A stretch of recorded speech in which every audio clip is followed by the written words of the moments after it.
Hi guys, it's Erin here with a new process video, and these are photos of my friends and myself at the pizza place in downtown Disney called Naples. And we went there after we went to the Scrapbook Expo on March 21st.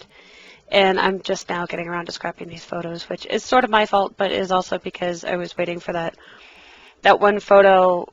It was on my friend's camera. She actually used her real camera for this one here, for the waiter to take a proper picture.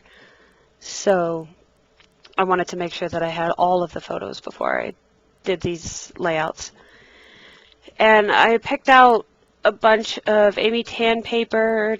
The background is from Stitched, and most of this stuff is from Rise and Shine, but there's a few Stitched scraps in here, and I was thinking I could create a bunch of layers and stuff, so that's why, I'm using a bunch of these scraps, and this is the back side of that circle pattern, and I was thinking, oh, I don't really want to take this apart to try and do it again and try and glue it down, so I got out my tiny attacher and just stapled the layers together.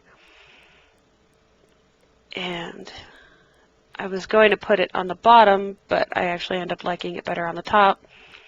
And instead of keeping those photos together, I thought I would create yet another layer and like stack of papers with the other two photos. So that worked out. And I had the transparency sheet, the printed transparency sheet from the Rise and Shine line, so I just cut out ahead of time some of those, what are they, tags? Yeah, I cut out some of the tags, and I'm just kind of sticking those underneath this paper, and I did eventually go back and use some liquid glue under the paper part so that you couldn't see it, but it actually sticks those down better. And here I am building up the second layer, and I'm making sure that I could slip the paper underneath.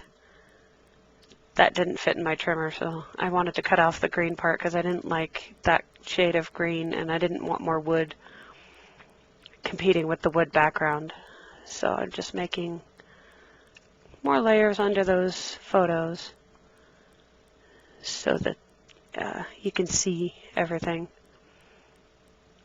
And liberal use of the stickers, which I always like. That one says I love us. The other one says I love right now. And I'm just cutting this frame in half so I could use it as photo corners instead. Because I find that I don't buy enough of the paper to use just like one sticker and then just keep using it on layouts, so I have to kind of load layouts up with stickers when I do them because I don't have a whole ton of the paper and then it doesn't match and I'm stuck with extra stickers, so that doesn't work. I knew I wanted to use these wood embellishments from, were they Avery L? No. L Studio, there we are. So many words are the same now, it's hard to remember. And I was thinking of using another one to match, but that didn't work. And so I was, okay, I'll sprinkle some of my wooden sequins around because that'll pick up the wood from the background even more. And I'm just making sure that the problem when you drop sequins is it's not like when you drop, what do you call them, stars. They actually just like roll around. So yeah, sure, it looks random, but it also just rolls right off your desk. So for the third large wood embellishment, I just tucked a little